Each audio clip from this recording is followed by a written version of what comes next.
All right. Yeah. So, as I said, this is chapter 4 of You Can Heal Your Life, right? As we were discussing, most people have this preconceived notion that what we believe is believe. What I believe is I believe is that's all there is to it. Nothing can be done about it, right? But that's not true, right?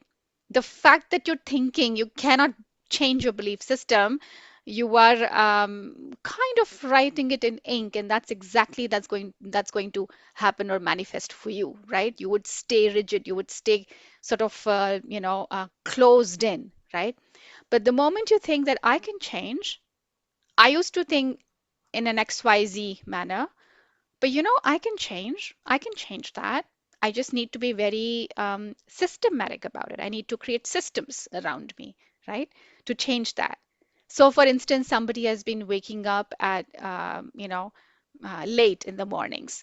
Now, if we think that it hasn't worked out for me in the past, I've done XYZ things, it hasn't worked for me, you know, um, I might never be able to change it, then that's exactly what they're going to manifest. But if that person thinks and changes their belief system, like, you know what, I'm going to create systems that will help me, wake up earlier and sleep earlier, right? I'm going to create those systems for myself. So then that person starts, working out, creating a system for themselves, right? Preparing nighttime routine, morning routine, right? So, working towards that, right? You have to work towards that, whatever change you want to bring in. But if you have that belief in you that yes, I can do it, then you ultimately will be able to, you know, change that, right? You can change that belief system. Just one second. I'm sorry, guys. I do need to plug in my laptop. I kind of forgot to do that. So just one second. Bear with me. Where is that?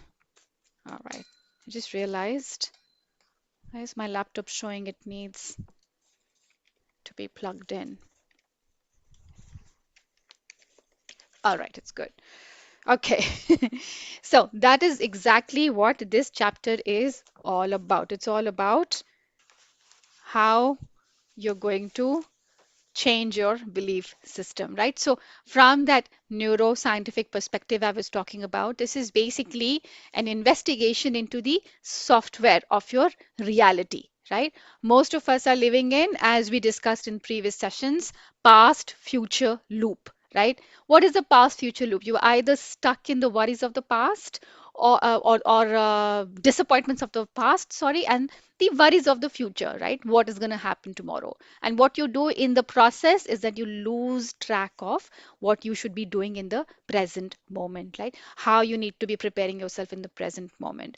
So in the present moment, if you're worrying and you're disappointed based on the past episodes and then the future that hasn't even arrived yet, right?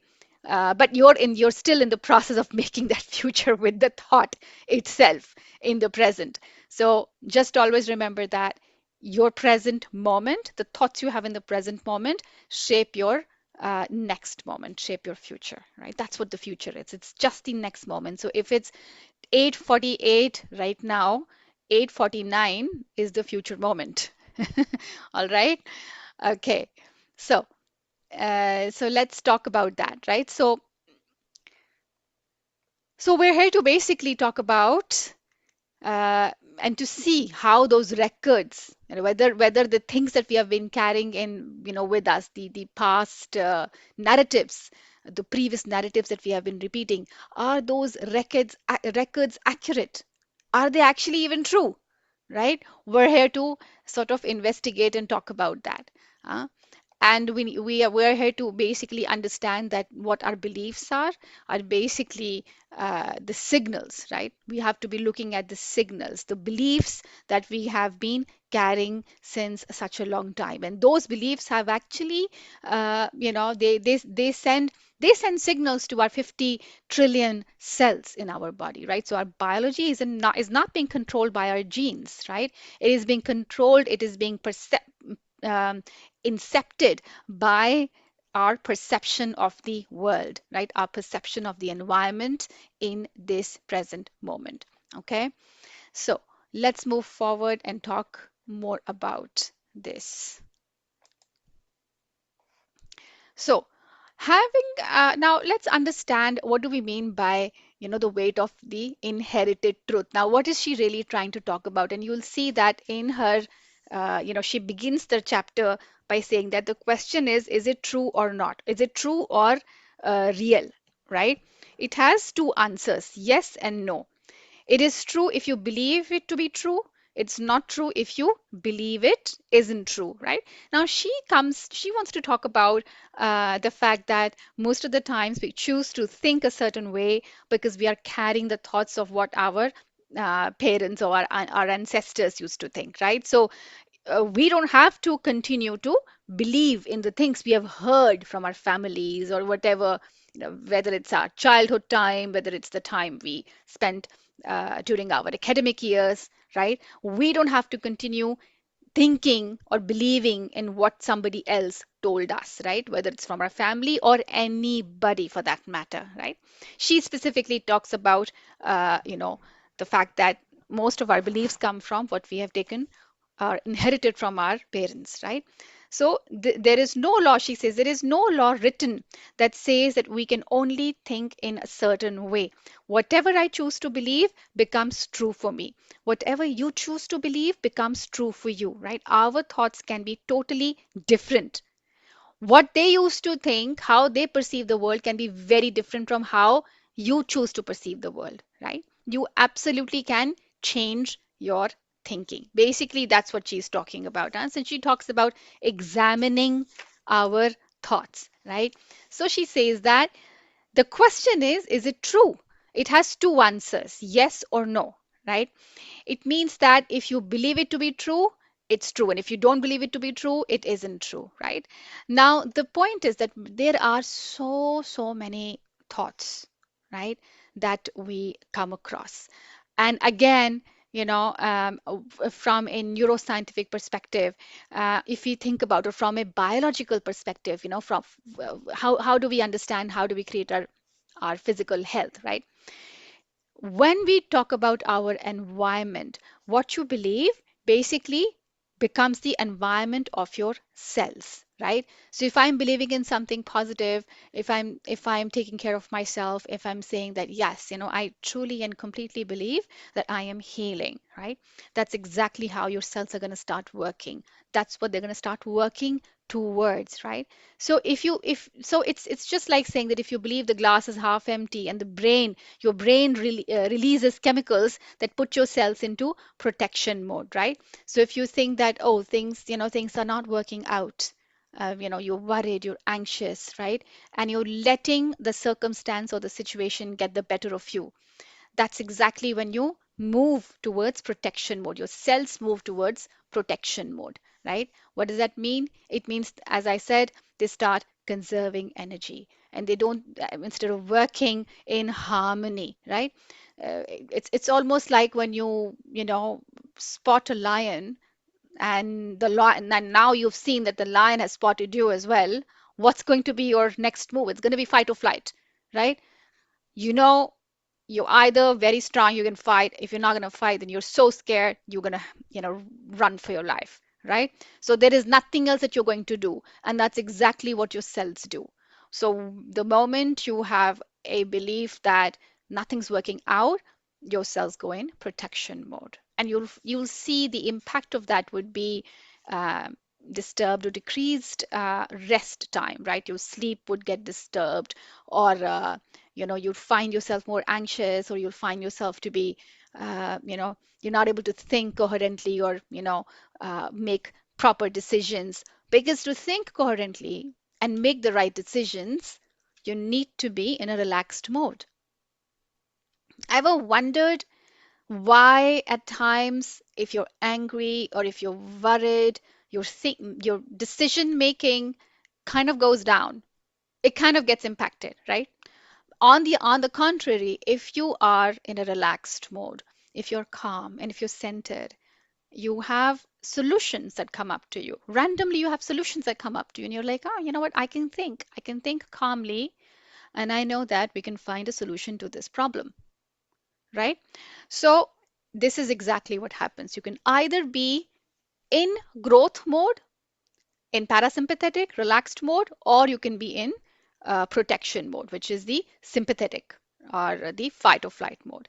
And this is exactly what she's talking about, right? She's talking about the fact that yes, thoughts are inherited, but that doesn't really make them ultimate uh, things, right? They can be changed, and we can create that change ourselves through our belief system, right?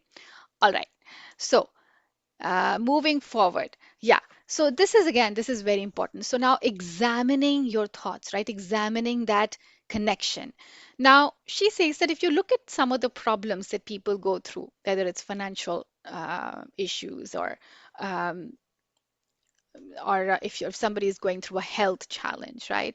So the first thing that she asks people to do is she was counseling, she was doing a lot of this work with people having cured herself of what she was going through, right? So since she healed herself, she figured out that most of the process of healing was the process of um, cognitive restructuring. Now, this is a neuroscience based term, cognitive restructuring. What does it mean?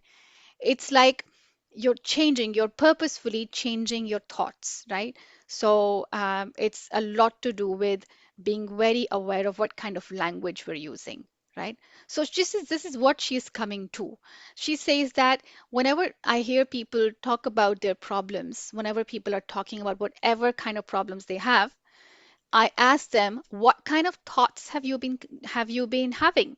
Right? Because whatever thoughts that you have been carrying or narratives that have been going on inside your mind is what is actually creating whatever issues you have right now. Right? It's very difficult to believe that, but the truth is, whatever we think and continue to think is what manifests for us, right? Ever wondered if you feel something, you're about to step out, and the simplest example is, oh God, please don't rain, please don't. You're just fearing, and you're just when you're saying please don't rain, it's absolutely going to rain. Right? Whatever you fear, you're calling it because you're repeatedly thinking about it. More you think about something, wherever energy flow, wherever attention goes, the energy flows. So your attention, what are you putting your attention at, is what the question she's talking about, right? So whatever we believe becomes true for us, right? There's a biological response. We talked about that. We talked about how thoughts and perceptions sort of, how thoughts and perceptions directly impact everything, right? Our our beliefs, so our thoughts become our belief systems. They become our perception of the environment, of the world around us, and they lead to the biological response. So if you're very, very negative, or you have been going through or um constantly feeling a certain way, then that translates into the biological response. So the symptoms first kind of appear, in your first, as I say, if everything begins with a thought and then the symptoms appear in the physical body, right? So biological response is going to be very much based on how you're thinking. But let's not stop at that. If we go really deep, and now we're understanding through a lot of scientific research that it's the feeling that's the key. So, I've not mentioned that here, it's not mentioned here, but the feeling, thought equals belief equals feeling. So any intense emotion you feel as a result of a specific narrative, and then the narrative has been accepted and becomes a belief system. That is, you accepted the narrative. Somebody said, "Oh, you are not smart enough," and now you feel so shocked because someone said that. You're so heartbroken because you heard that from somebody, and it happens, right? It can happen. Um, And then suddenly, because you haven't done that inner work and you haven't heard about all this work that we're doing, you might take it to yourself. You might like, maybe I'm not smart enough, right? Damn, that's when you took the belief in you. And that's when your perception of yourself was constructed. Based on that, your perception of others will also be constructed, which means you'll have less faith in everybody else who's encouraging you, and more, more lack of faith in yourself, right? Because you just believed in what someone said to you, right? And that's how it's going to sort of translate as in your biology, in your physical health, physical well-being, your mental well-being, right? Your social well-being, right? All of these areas are going to be impacted. So she doesn't talk about that exactly, but she's really going towards that direction. That's what we're heading towards. Now, she talks about intercepting. How do we now talk about how do we really go, how do we really understand where did the belief come from, right? So most, and she says that most of the belief systems are, they kind of start building up from childhood, right? So belief learned as a child get fortifies.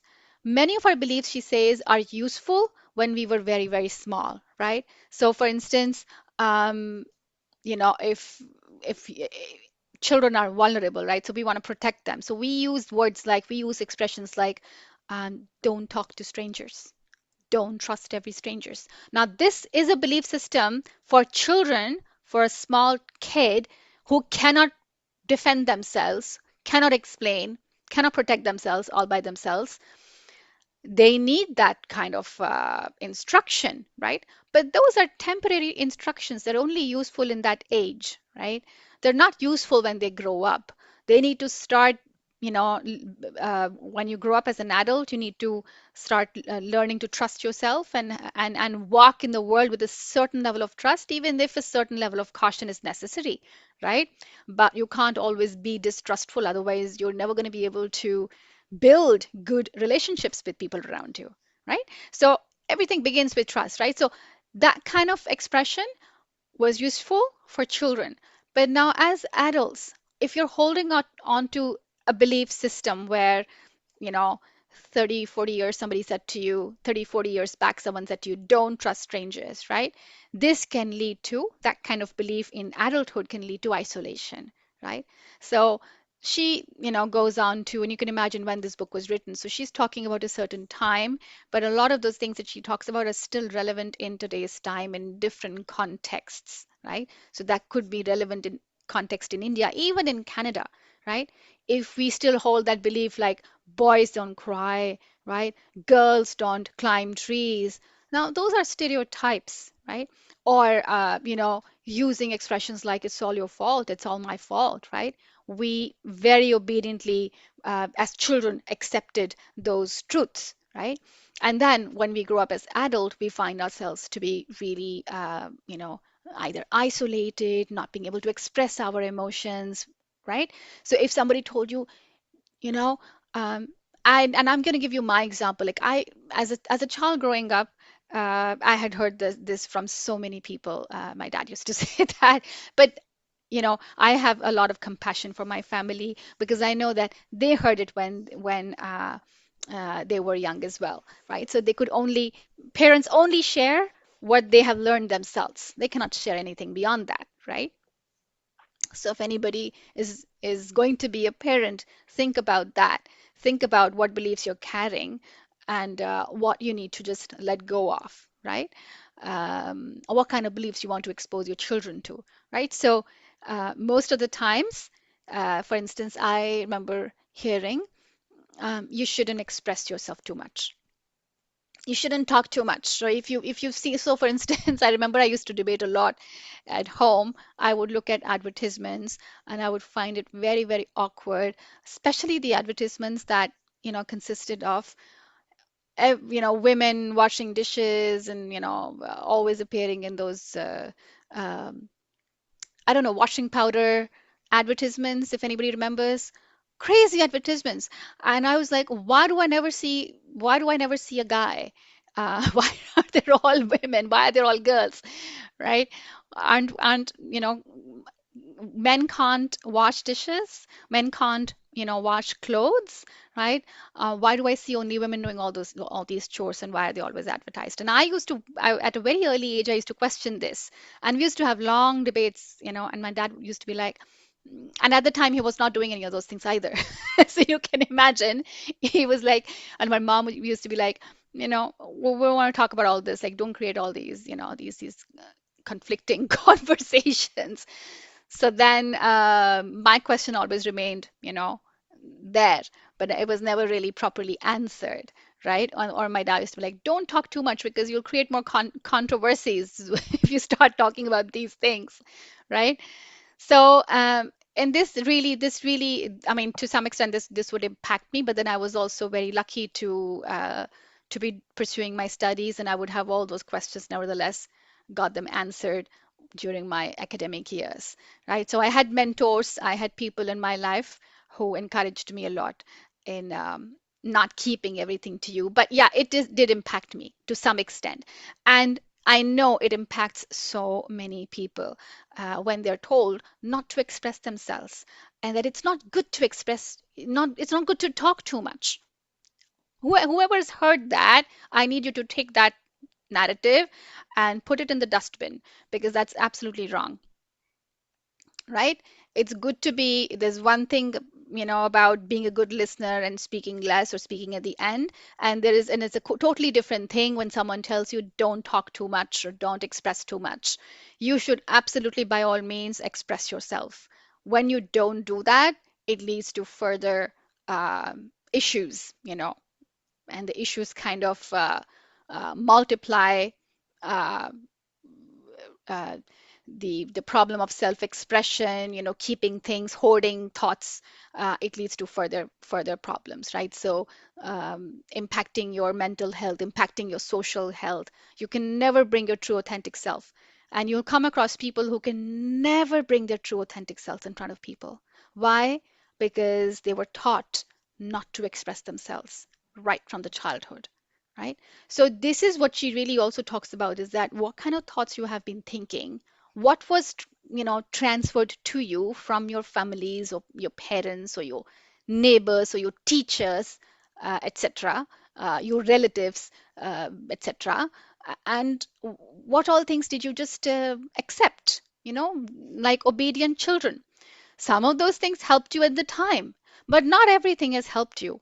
As you have grown up as an adult, we need to start looking at what we need to keep and what we need to change, right?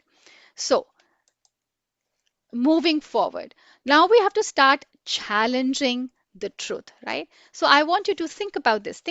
Sit quietly and think about this. Whatever thought I was carrying, or I've been carrying since childhood or since last 10 years or even since last 5 years. Someone said something, um, but is it true for me now, right? And identify where that belief came from, right? So making a list of, certain belief systems that don't serve us. I believe we did an exercise, and I hope that you were able to do the exercise I had asked you to do in the chapter 3, right?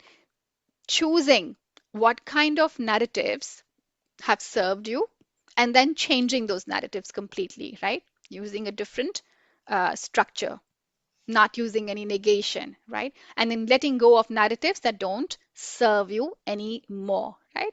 So think about identifying any negative narrative that you have been carrying with you and think about, where did that specific narrative come from? Who said that to me? Where did I hear it? Did I hear it in the first grade from my teacher, right? If it does not apply, it does not apply to me now, um, I need to drop it and then just drop that narrative, right? And if you find it very difficult to deal with it right now, if it causes emotional strain, right? For instance, it sort of triggers an emotional response, then we need to work deeper. What does that mean? So we need to start doing something called, uh, like I was talking about, cognitive restructuring, right? Wherein you need to replace your emotion, the existing emotion, any negative emotion attached to any negative narrative, we need to replace it completely. And what we can do is we can choose a completely opposite positive narrative and we can attach it with a cue. Okay. If you have your pen and paper, your notebooks, your journals, make a note of this, right? This is something that you can do. I've not mentioned it in the slide, but this is something that you can do, right? Taking any negative narrative um, and any emotion attached to it. How do we completely reverse it? What emotion is not serving you? For instance, you heard from a teacher who told you, you're never going to learn this. You know why? Because you're stupid. And somehow you're carrying that kind of thing in your mind, and it keeps you from learning something new, right? Or for you heard someone, your swim teacher, your gym teacher tell you, you're never going to learn how to swim. You're too scared. You're too scared. You're too, fearful of water. And if you find yourself still as an adult very scared of water and very scared of going near water bodies and thinking, I can never swim, I'll drown if I go inside that, or if I go close to the water, then it means that is either your unconscious belief, you might have forgotten that narrative, but that unconsciously it's sitting in your subconscious, and that is what is creating your reality, and you continue to be fearful of that specific activity. And now if you've identified that, if you've identified that, you can consciously change that too, right? So instead of saying I'm afraid, you can say I enjoy going near water bodies, right? I enjoy going to the beach. I enjoy water, right? I enjoy swimming, and I am learning to swim safely. If this is something that you've been wanting to do and you're too scared to do that, and you want to change that belief system, start, put it in continuous, put your sentence in continuous tense, right? So I am learning to swim, right? Because if you say, I'm a good swimmer, your mind, there is something that goes, there's a process of dissonance. Your brain is going to be like, no, you're not. You're not a swimmer. You're too scared to swim because it's going to bring all the previous narratives outside, and it's going to contradict you when you say, I'm a good swimmer. So instead, you can say, I am learning to swim. I am becoming a good swimmer. Now, this your mind is not going to contradict because it says that, okay, this is a reality we can work towards. This is something we can manifest because you're not saying something you aren't, right? So you can say, I am becoming a good swimmer, right? So this is a real neuroscientific fact. You need to very constructively change your uh, pattern, and changing your pattern requires for you to change your narratives, the words that have been running in your head, right? So she really goes on to talk a lot about her what kind of clients she comes across, and how she repeatedly tells them that, hey, we need to change, uh, whatever is happening with you is happening because of whatever thoughts you're carrying since the past, right? So she says that do not be the victim of the past. Your old paradigm talks about these things you have inherited from childhood, from your parents, from whoever, right? Things that you thought to be fixed, absolute, and objective, right? Nature of truth, right? What is the biological state? It has led you to remain in the survival or the stress mode, leading to high levels of cortisol, right? Now, this is the biological perspective. What happens to your body when you stay within your old paradigm, right? And makes you continuously feel victim of your past. But you don't have to be that. So, what is the new shift you're going to make, right? You're going to make conscious selection of your belief systems, right? You need to consciously change it. So you're going to select those old narratives. You're going to reselect them. Reselection meaning reassessing them. This is what I've been thinking since yesterday. Is this serving me now? It's not serving me. I'm going to change it. I'm going to either let it go, or let me just reverse the whole damn thing, right? Change the structure, change your thought. Fluid, subjective, and chosen, right? Now your truth is going to be aligning with what is necessary in the moment, right? It should align with what is necessary in the present moment, not based on how it made you feel in the past, right? This is going to lead you to creation, coherence. Your cells are immediately going to move into creation mode, right? growth mode, right? So oxytocin, release of oxytocin, DHEA, all these hormones, they are growth hormone. Sorry, they are hormones of joy, calmness, right? Bringing down your cortisol, right? And you become the master of the present moment, right? So this is the art of becoming conscious, right? So when you ask those questions, what belief I've been carrying? What is the source of those beliefs? Is this belief serving me now, right? You now are basically using your frontal lobe to observe the programmed self, to observe the old paradigms. Okay, so now you're breaking the neurological habit of being who uh, being who you are, huh? Or being who you were uh, in the past. So now let's talk about the mental buffet, right? What kind of diet? Now, again, it's a repetition of what she talks about, what I am sharing already, right? But this is very important for us to kind of, uh, reassess and understand. Sorry, I'm just gonna put my phone on silent. I forgot to do that. Okay, so think about if you were taught that the world is always frightening, right? Now, we're talking about the mental buffet in the sense that what kind of thoughts, right? We talked about the choice of thoughts, right? We're still on that topic, but we're going deeper, okay? So the question is, why do we accept certain thoughts? Now, I'm going to share a very interesting fact, okay? Very, very interesting fact. Take your pen and paper and note this down because this is going to be a game changer for you. What is this fact? Did you know that any fearful thought, anything, anything negative, or anything that causes fear, the moment you hear those narratives, do you know that your brain registers them and stores them in a fraction of second? It's like you heard something, bam. You're very attentive to that specific narrative. You're watching a movie, and at every scene you jump off your seat. That narrative, that feeling of fear or anxiety gets registered in our brains in a fraction of a second. On the contrary, the positive things, anything positive that you're watching, it might move you, but it takes more time for your brain to register it. Can you imagine that? What does that mean? It means that we have to make a very conscious choice of what we are exposing our ears to. What kind of narratives are we exposing our ears to? What kind of things are we exposing our eyes to? What kind of things are we watching? What are we listening to? What are we reading? है ना?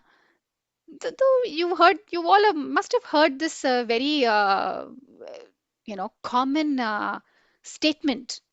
Um, you become who you hang out with. Your company matters a lot. What kind of friends you have, what kind of circles do you sit in, what kind of people you engage with, what is your social circle, what is your academic circle, whatever circle you're part of, you imbibe the qualities, the characteristics of those people. Whoever you spend most time with is what you are going to be. It's exactly what you are going to become. Unless you are so aware. You're so aware that you don't let anything impact you, right? You're such an amazing meditator. You're very self-aware. You're not going to let anything impact you, right? But you have to make a conscious choice. It's very important for you to reach that level. First, you have to be a meditator because meditation helps you, build your focus and cleans up the system. It kind of cleans up the system. It's like we have to take the trash out every other day, right? uh, Either we take the trash out every day or we take the trash out the second day, but we have to keep taking the trash out. We can't store it in our houses, right? Similarly, we have to take the trash out of our brains too. We have to keep doing the cleanup, you know. So that's why the choice, the question of how we choose, what kind of things we choose to listen to hear, to watch, is very, very important, right? So if you were taught that the world was frightening, and especially at a very young age, where where children just take in anything that's given to them, they accept everything, right? And you will so if if they heard frightening things, they'll accept everything they hear, right? And that is going to shape their belief, right? But if you were taught, if you are able to mentally teach yourself, or if your child or if your parents taught you that the world is safe, then your your whole perception of the world is going to be built around that belief that the world is safe, that I am safe, right? That doesn't mean that you have to go with that blind belief where you have to be cautious, but the general idea of how you are is really a product of, is a result of the general idea you had of yourself and the world around you years and years ago, right? But if that happened, you can change that belief system now and build a new general idea, build a new idea about who you are and the world around you, and that's what's going to shape your next moment. So this is exactly what she's talking about, right? If you choose thoughts that create problems and pain, it is the it is like repeatedly choosing food that makes you ill, right? So you have to be very conscious about what you choose to listen to, what you choose to read, what kind of things you choose to watch. So be very careful about, are you starting your day with, Aaj Tak Ki News? How many of you watch that? I don't know. Are you starting your day with whatever news that comes up on television, or plenty of social media websites now, plenty of social media platforms now that sort of, are constantly feeding us with fear, fear injecting news, right? I have to say that. Or are you starting your day with doing things that, help you become, a better version of you, right? Are you starting your day with a positive affirmation, right? Taking care of yourself, right? Before you move towards anything else, right? That's going to shape who you become in the next moment. Okay? So that's what they are talking about. Now, again, coming back to what she talks about is that power, the point of power is always in the present moment, right? So we do need to understand the difference between illusion and reality, right? The nexus, basically, the future, which is um,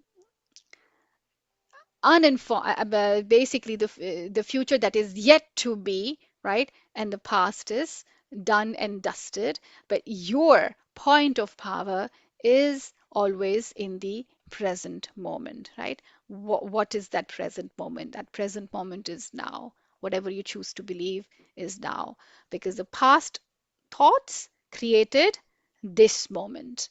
Remember that what we were discussing at uh, 9 p.m.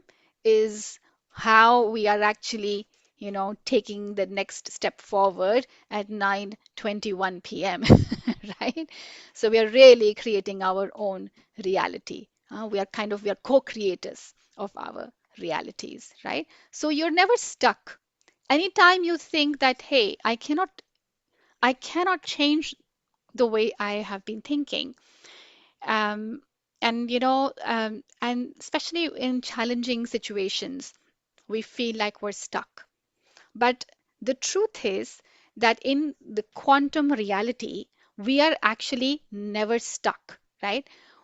In the quantum field, that is the field of possibilities, and that's the field of possibility that we kind of access um, when we are in that oneness state. What is that oneness state? That no thought state.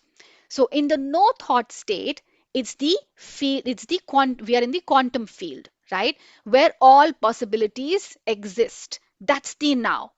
Okay, that's the now moment. I'm talking about when you are in the meditative state. And if when you're outside of the meditative state, even now, right now, I mean, this is a, you know, mindfulness, right? Outside of your anapanasati meditation, you're in that mindfulness state, right? If I'm focused, whatever I'm focused on is what's deciding my next moment, right?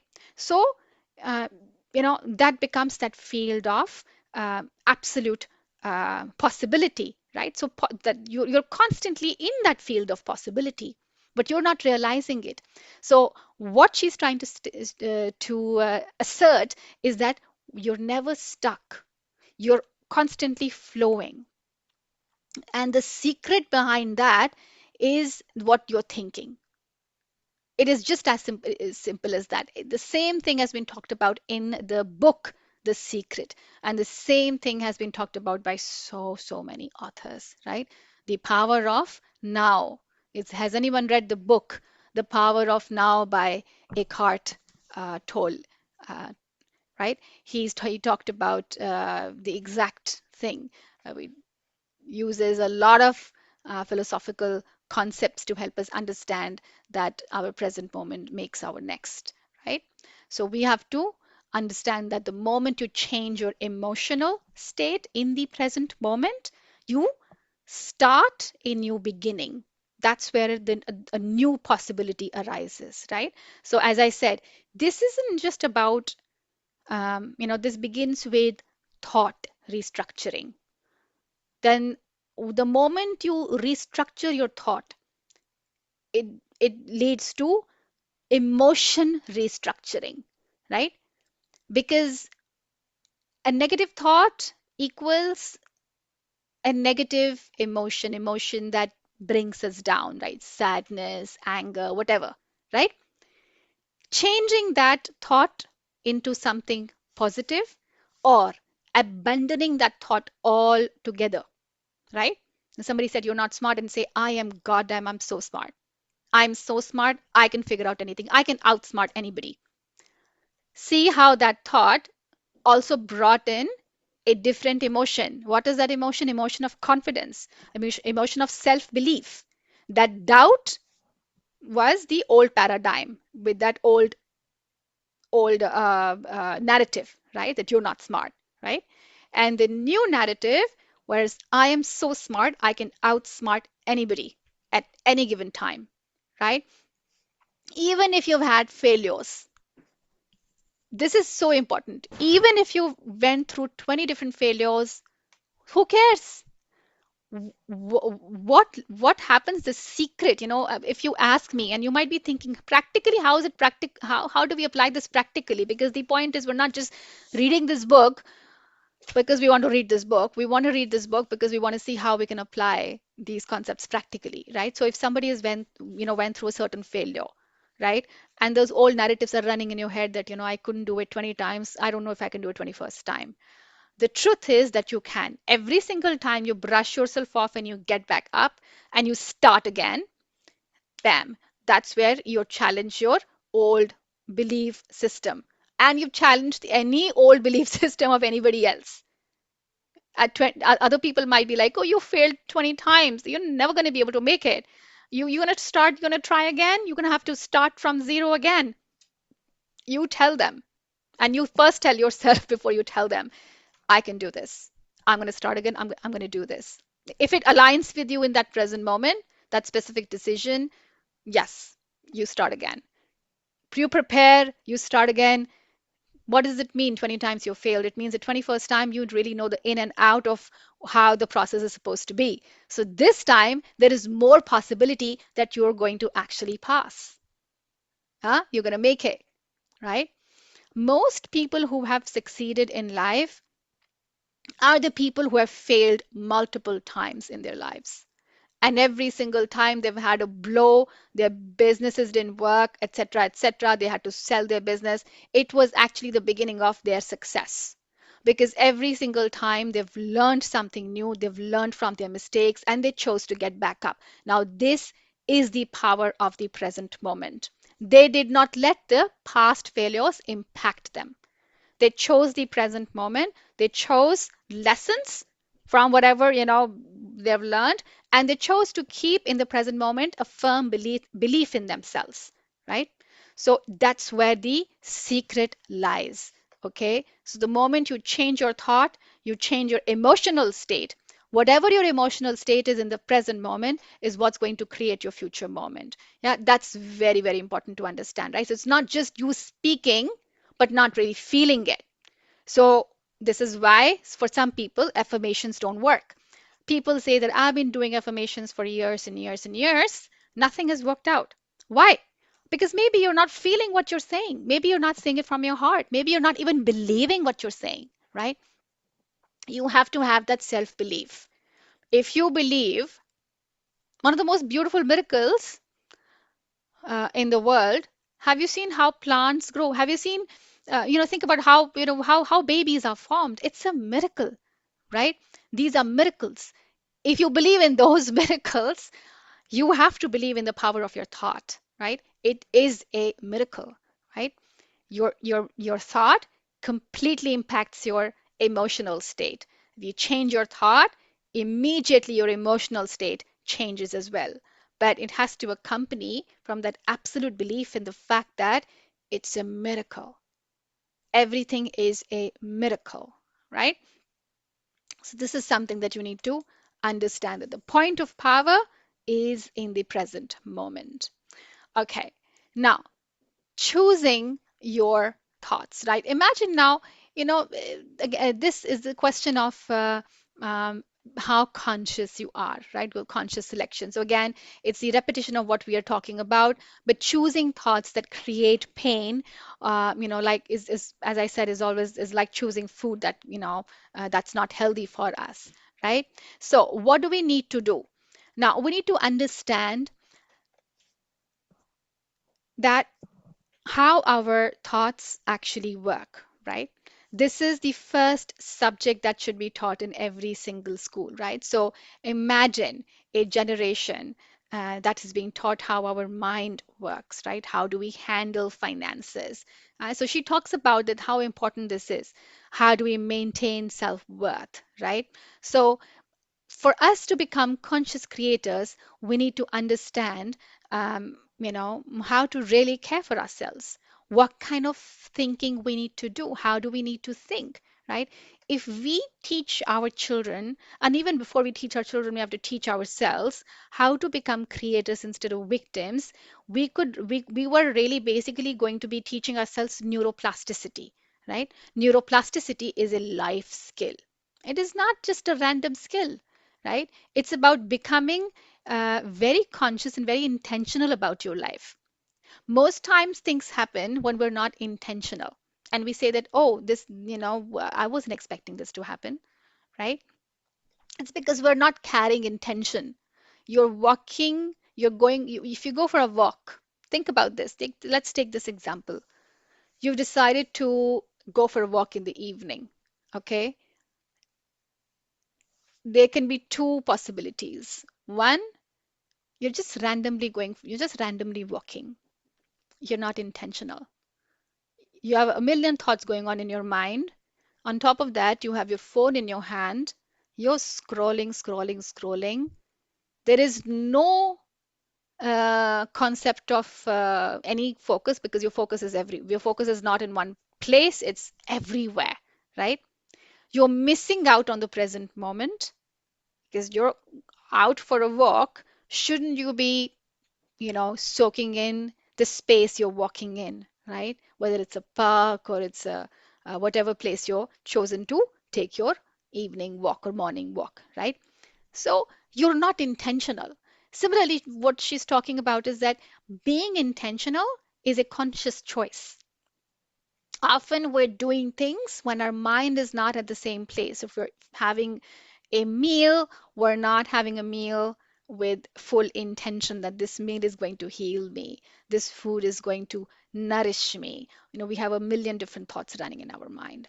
And I'm not saying that this doesn't happen to me, because this happens to me so many times, you know. So I also have to remind myself, like, hey, Jasmine, I have to be intentional. You've got to be intentional, right? What do you mean by that? Is that same thing? I mean, talking about the power, the point of power is in the present moment, right? So that's what intentional means, right? You are making a conscious selection of what thought is going to serve you in this present moment. If the present moment is about preparing a nourishing meal, or having a nourishing meal with my family, what kind of thoughts do I need to have in my mind and in that moment? I need to have focus on enjoying the meal, you know, or enjoying a good conversation, right? Being present, right? So serving my purpose in the present moment, right? That is what being intentional is. Okay. So the conscious creator engine, this is what it talks about. It talks about everything, but again, your cellular safety really depends on how intentional you are, how conscious you are, right? So, raising uh, conscious children really becomes with first becoming conscious parents of our own selves, right? Becoming conscious creators for our own selves. And then, we can be conscious parents to everyone, to our children, to our loved ones. We can be conscious parents. Okay. So, that being said, then let's talk a little bit about, uh, just one second. Untangling the mental thoughts, right? So, talking about the resistance, the process, and the antidote, right? So, mind will rebel against new rules, right? So, as I said, there's always dissonance. There is dissonance because your mind is going to fight. It's going to say, you say, you change your narrative, and your mind's going to be like, but you're not this, you're this, right? Because this is all has been dominating since so many so many years. That's what the mind has been exposed to. So the immediate resistance is going to be there. But if you are able to stay in that moment, stay firm in that moment, and you're able to take control of your brain, you're able to take control of your mind, right? Reminding yourself that your mind is not the boss, you are, right? Your mind is not the teacher, you're teaching the mind, right? So you have to be very very consistent, very disciplined, very focused in your approach, right? So your mind is going to tell you, "Hey, you're not this. I don't believe in what you're saying." You have to tell them, "No, I am changing this thought, that old thought pattern, to a new thought right now." Okay, and with full, firm conviction, right? You use your affirmations, or use your narrative to teach your mind to obey you, right? Get past that resistance. Specific language structures can be used to change, um, to sort of um, make your mind kind of obey, right? So as I said, so to avoiding dissonance, we have to use, for instance, continuous tense, right? So instead of saying, um, I am prosperous, you can say, you know, I am becoming prosperous, right? If somebody is going through a really hard time, right? Whatever challenge, whatever they're going through, an emotional challenge or whatever challenge they're going through, I am, I am becoming healthier now, right? Yes, your mind's not gonna question that, because that's a process that can easily be turned towards. We can work towards that process, or we're working towards that process, right? Even if you haven't achieved it 100%. But the point is, that you need to consistently train your mind, right? The process. Do not, you know, pull all the strings, right? Mental housekeeping or house clearing regulates basically gentleness and patience. Sorry, it requires gentleness and patience, right? So we cannot fight with our mind. We cannot yell at our mind, right? Because it's part of us. So we have to be very gentle. We have to train the mind like we're training a child, right? So we have to be patient with ourselves as well. It's just like you're talking to your um, all your body parts, your organs, any organ that's going through a tough time, we talk to that organ and we send a lot of love. And so this is the process is all about, I would say heart centeredness when we bring our focus on our heart center, right? And we breathe with our heart center. We evoke the emotion of love, unconditional love, right? We evoke the emotion of forgiveness. We evoke the emotion of grace, giving ourselves grace. So becoming patient and loving towards ourselves. The moment you come in that state is where you're talking. This is exactly the process that she talks about, right? So being gentle with yourself. We can't yell at ourselves. We have had enough, people criticize us. There's enough people in the world outside of us to criticize us. So we have to be gentle and kind towards ourselves, right? So, and what's the antidote, right? Cease all self-criticism immediately, right? So this is exactly what I talked about, right? So scolding the self is like scolding a frightened child who actually needs to be hugged and loved instead of being scolded at, right? So we have to treat ourselves like we are 3 years old. We're talking to a 3-year-old child, right? So becoming, so that's where the concept of self-love comes in. That's why she talks about self-love. She's like, taking care of the self is the first and the only step towards healing, right? Taking care of the self, learning our patterns, the source of our patterns, consciously changing our narratives, um, consciously becoming aware of what we are thinking, catching those thoughts in the middle, right? So when you start meditating, you'll see that you become very conscious. You start practicing, being very aware and very intentional during the day outside of your meditation times as well. And that's when the magic happens, right? Slowly you're able to catch those thoughts, right? But here is one thing that I would uh, advise everyone to do, and sort of a reminder for me as well, is that, and I'm telling you, because I'm learning all of these things and I'm practicing them with you. So I'm not the ideal, not the person who has accomplished it all. I'm learning it with you. Okay. So what I am learning is that consistency is very important. And this is how we're ending this, right? Consistency is very important. So our inner work should not be 1 day and then 5 day break. It should be every day. So then to taking out time for yourself every single day is what magically improves. It really does magic. And I know I experienced that magic exactly during my healing time. Exactly. And every time, the last few days, I was not here and I didn't do my inner work. I was at my sister's. And so I was a bit distracted, right? And I was in Barrie, where it's a little bit more colder than here. And so my walks weren't happening. What I do is I combine my walk, the movement, with affirmation time. So it's a very private time. So if somebody offers and says, can I come, for a walk with you? My walk is my sacred time. I don't go for a walk with anybody. I go alone because that's the time when I do my inner work. So, but that is what was helping me. And that is what I did that yesterday. I couldn't do it today. I did that yesterday and I felt a huge amount of difference. It was like after taking like a 4 day long break.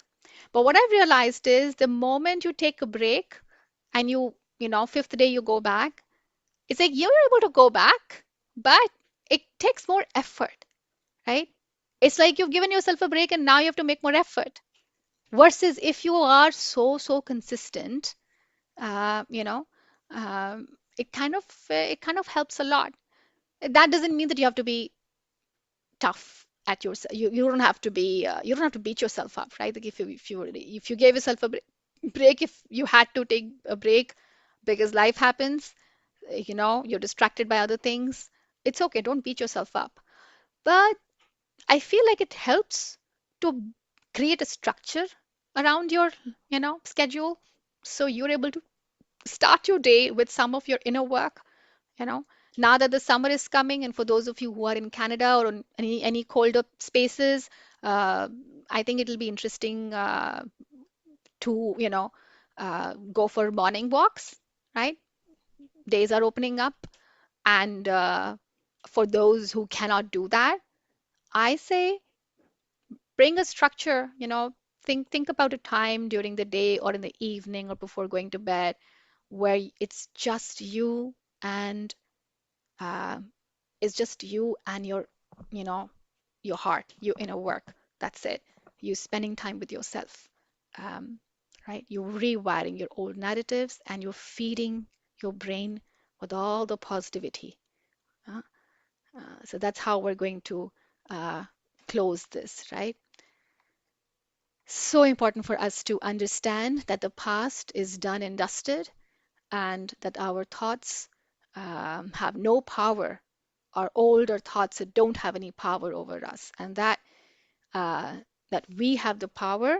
We have all the power in the present moment. Right? The present moment is the key to all happiness, all success, abundance of every kind. Right? Good health, uh, prosperity, and everything that we want. Right? So with that, I'm going to shut up and I'm going to open the floor to everybody. So let me know if you have any questions, any sharings, and let me know.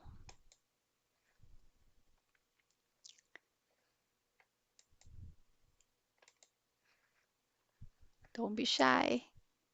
Let me know if you have any Lovely questions. session, Jasmine. Very beautiful. Thank you so much. Thank Thank you, you Mom. for sharing so much of wisdom. It's a lot of talking today. I think I did a lot of talking, God. Yeah, but the things are But very clear. Yeah, thank you. thank you so much, Nikita. Jasmine, I have a question. Yes.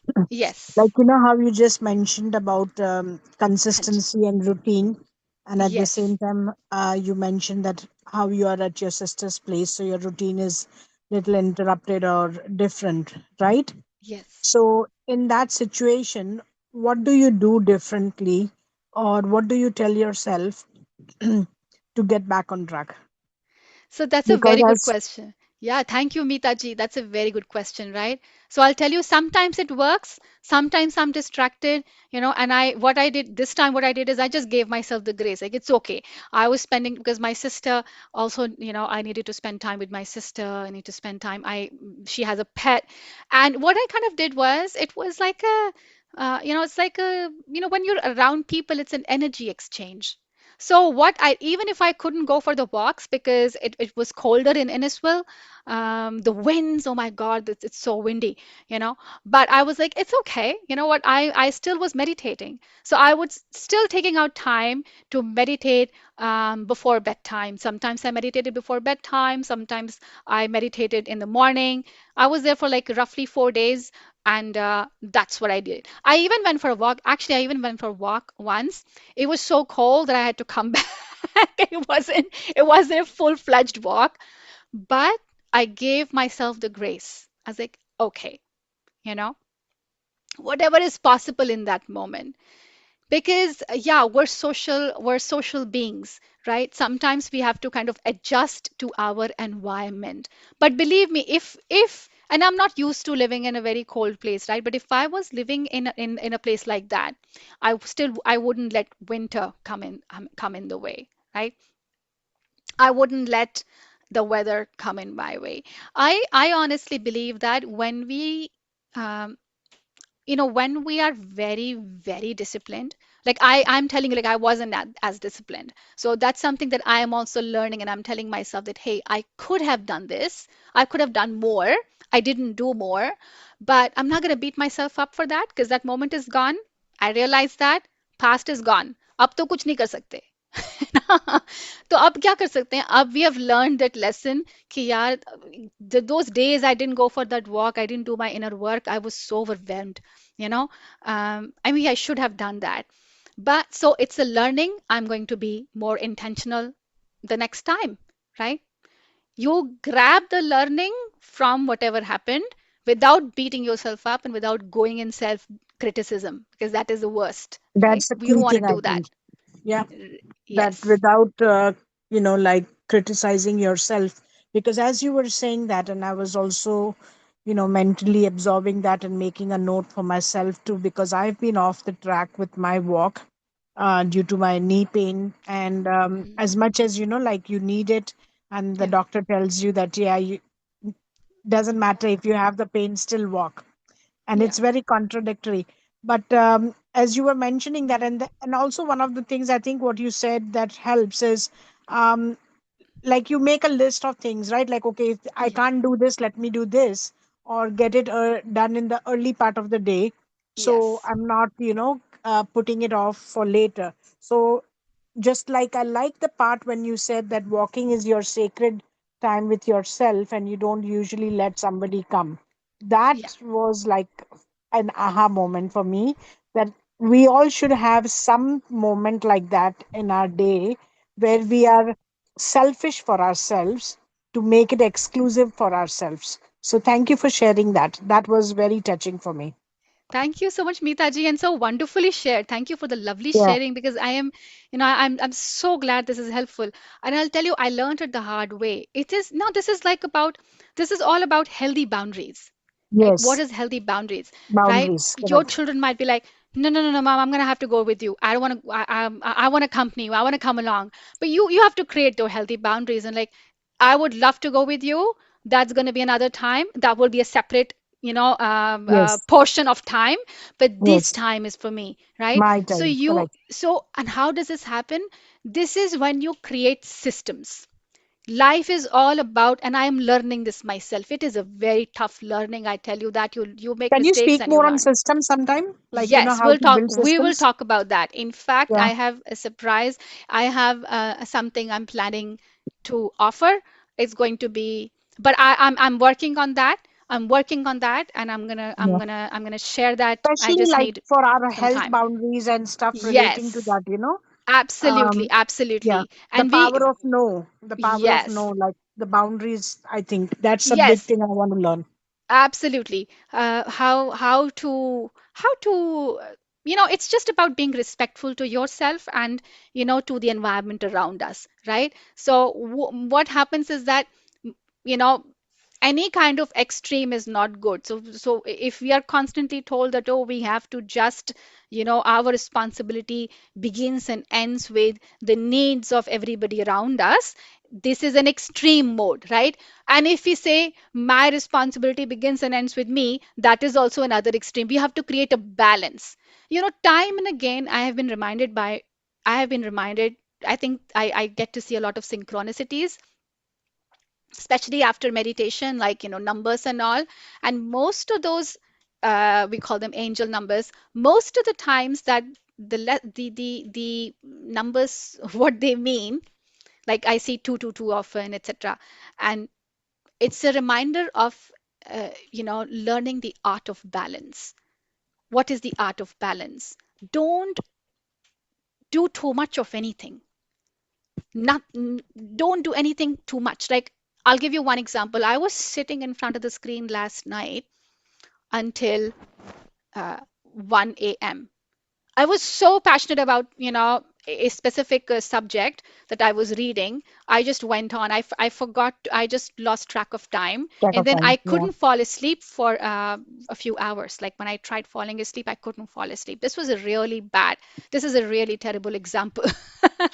But I'm sharing it because, just to let you know that I'm working on myself as well.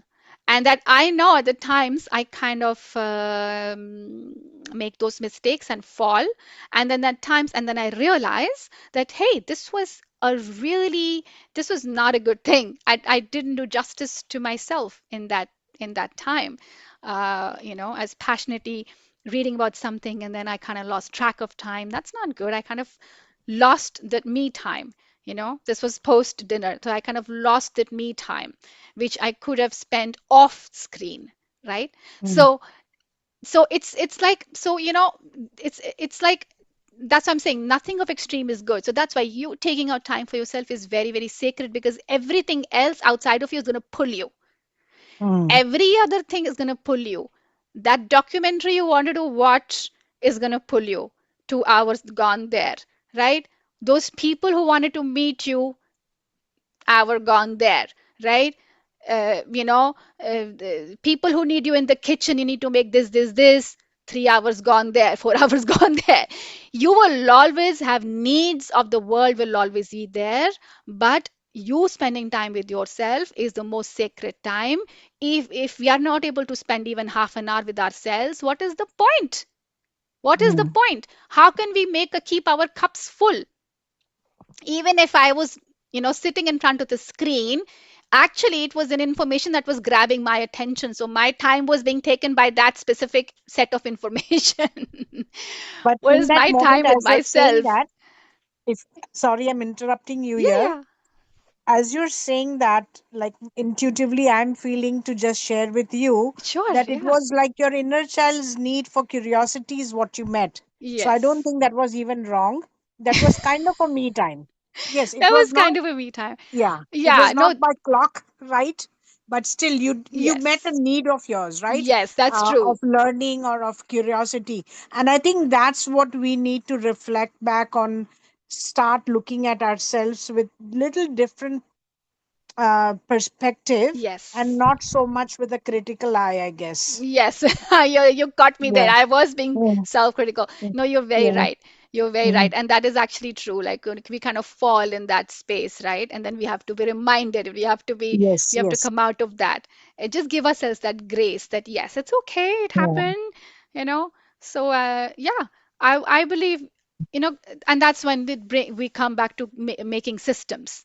What is a Yes. system, We'll learn right? more about that. That will be good. Creating a more structured schedule. Yeah. I feel that every person who is who is able to do things well, whatever they're doing well, they have fantastic systems, and they start their day with spending good amount of time with themselves, preparing themselves for the day, right? Mm. Mm. Preparing and filling their cup, whether it's meditation, whether it's exercise, spending time with ourselves, calming ourselves down, right? Connecting with the nature, etc. And then you feel ready and charged to meet the day, right? Yes. As it is, right? Meet people, socialize, whatever your plans are. Right? You even write down what are your steps, what are your plans, right? So I feel like, we talk about, we say this, we call this as time management, is actually neuro management. It is how you kind of train your brain, how you Mm. structure your day. It Yeah. starts with how we train our brain, and then we're Correct. able to structure our day. Otherwise we go into procrastination mode, and that is where, you know people say that, oh, I don't know how to do time management, and we need we need training on that. But actually we need neuro training. We need to train our brains. All right. Yeah. Thank you so much. Thank you Thank so you. much, Meeta ji, for sharing this. Wonderful, Thank you. wonderful sharing. Awesome. Anybody else? Feel free. I bring a lot of neuroscience because that's something that I'm very passionate about, and hopefully one day I can. Uh, yes, Niluji, please go ahead. Niluji, you can unmute yourself. I have done. Okay, yes, I Yeah. can hear. Can I you can hear hear me you. now? Yeah, I can hear you. I can hear you. Yeah, hi. I'm from Calgary, Canada. And you know how Yes, cold it is. I put yes, sesame oil on my knees and then I go for a walk. That's what I wanted to tell Meeta ji about it. That that's we can wonderful. and there are sujok points for knee as well. But if you can do it, but sesame oils, it is a wonderful oil. Yes. Okay. I just But, happened to watch something about it. So thank you for reaffirming that. yeah. Yeah. No, do that because I had so much pain in my knees and it went away. Oh, It okay. went away. But you have to, as she said, that we have to be very religious every day. Consistency is must. One And or you two applied days at night time? I apply that many times, not the night time, but Okay. during the day when I used to get pain, Hmm. I used to apply then. I And couldn't go you for warm it up? long, long Do you walks. warm it up and apply or just directly? Yes, yes, yes. A little bit. Okay. Uh, a Thank you. little bit, yes. Yeah, Yeah. do that. Okay. No, no Thanks. problem. No problem. Oh, thank you, Neeruji. Uh, So that's wonderful. yeah. And I have to back up what she's saying because I have done that too. But for me, I was doing it for my feet, right? So Oh, right yes, before Okay. yes. going to bed, you warm up Mhm. some sesame oil and you put it on your feet, and this is a beautiful wellness trick, Beautiful. you know. And That's I think, that's right. you know what, this is so amazing that we're talking about this. Thank you, Meeta for sharing, and thank you, Neeluji, for sharing. Because I'll tell you what, I was, oh my God, this is so cool because I was thinking this morning, I want to do a wellness session with all of you. I Oh, actually that want to will do be a good. wellness session where I That Yes. would would, be that Perfect. will be wouldn't great. that be Yeah. amazing, Yeah. right? We Yeah. could do, and I want to discuss all these amazing, lovely, because I want to be able to talk about a system, wellness system. Okay. And the best wellness system can be constructed in the early hours of the day and before going to bed. If we are able to tap into the right system early morning and before going to bed, really it will improve our sleep. It will also help us feel more positive, right? Because self care, as I said, is very, very sacred, right? Self care prepares us for the day, prepares us to show up as better versions of ourselves in front of others as well, right? Because we feel Yes. good in ourselves, right? But if you're That will be pain and if you're nice if you can achy, share. it's Yeah. hard to present the best version of yourself in front of others.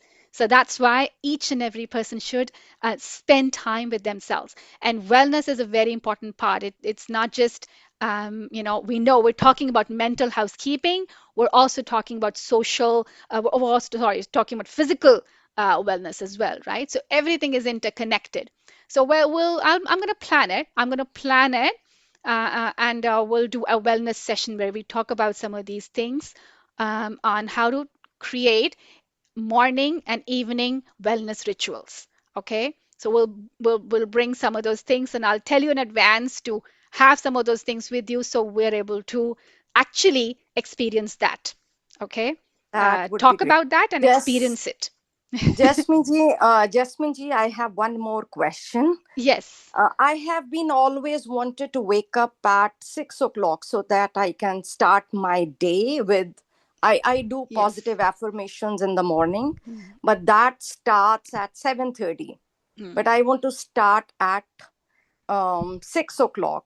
So if you can teach us what time we should, what should be the night routine, or how to wrap up the day, or what time should we go to bed so we get enough sleep as well. Yes, I would love to talk about that. There are ideal perfect hours for that.